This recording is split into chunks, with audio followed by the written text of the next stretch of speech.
In the supervisor's office.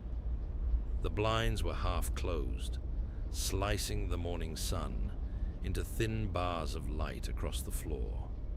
Dust floated lazily in the beams. Everything looked normal. That's what made it worse. The warehouse sounds filtered in faintly. Forklifts reversing, metal clanking, someone laughing far down the corridor. It was around 10 a.m., shift fully active, and yet the office felt sealed off. Supervisor Hargrove sat behind his desk, reviewing a clipboard. He didn't look up when I stepped in. "Close the door," he said, not angry, not calm either, just flat. I closed it. The latch clicked louder than it should have. He flipped a page. Interesting choice of route lately. There it was. I stayed standing. "Traffic's lighter that way." "The cemetery road?" he asked. Now he looked up. His eyes held mine too long. "Yeah," I said. "Saves 15 minutes. Hargrove leaned back in his chair. The leather creaked. "Company policy doesn't authorize that route. I still meet delivery times." "That's not the point." Silence settled between us, heavy. He tapped the desk twice with his pen. Tap, tap. "You've taken it 4 times this month." My stomach tightened. "I've been monitoring GPS logs," he added. "Monitoring. Not reviewing, monitoring." The fluorescent light above us buzzed faintly. I could feel sweat forming at the back of my neck. He opened a thin folder. No dramatic slam. No theatrics. Just quiet paperwork. "You know what's odd?" he said. I didn't answer. We had another driver who preferred that road.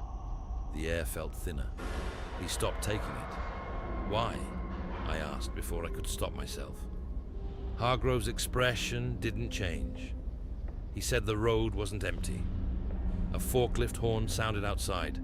Long, distant, normal. Hargrove slid a printed map across the desk. The cemetery route was circled in red. "Effective immediately," he said. "You are not to use this road." "That's it?" I asked carefully.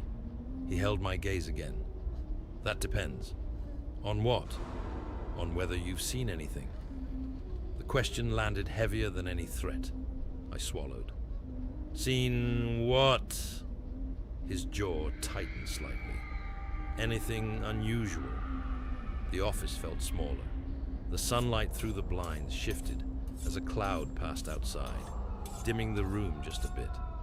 I thought about the tire tracks, the feeling of being paced, the silhouette near the gates that one night. I shook my head. No. A beat. Hargrove studied my face like he was looking for cracks.